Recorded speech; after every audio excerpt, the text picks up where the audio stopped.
تعالوا اما اقولكوا بحضر خزيني السنوي من السمن البلدي ازاي.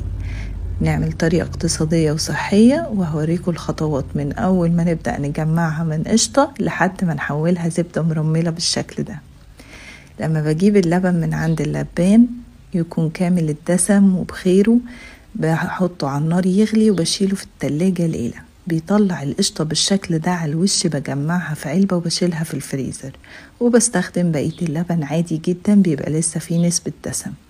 بعد ما بجمع كمية حلوة بحطها في العجان وبخفقها على سرعة عالية، أهم حاجة تكون ساقعة علشان تفصل معايا. في الأول بيتحول لقوام كريمي جدا وبعدين بتبدأ تفصل والشرش بينزل لتحت والزبدة بتمسك في الويسك بالشكل ده.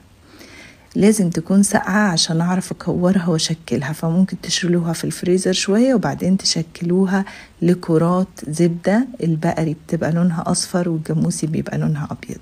الطريقة الاقتصادية إني بجيب دهنة الكلوة من عند الجزار وبغسلها كويس بالمية والملح وبجمدها وبقطعها المكعبات.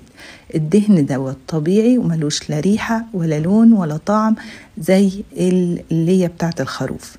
برفعها على النار وبغطيها وبسيبها لمدة ساعة كاملة بتنزل كل الدهون اللي فيها، وبعدين بضيف لها كورة من الزبدة الطبيعي اللي عملناها، بتديها ريحة وطعم ولون مش هتفرقوها عن السمن خالص، ولونها بيبقى أشبه بلون السمنة الجاموسي أكتر.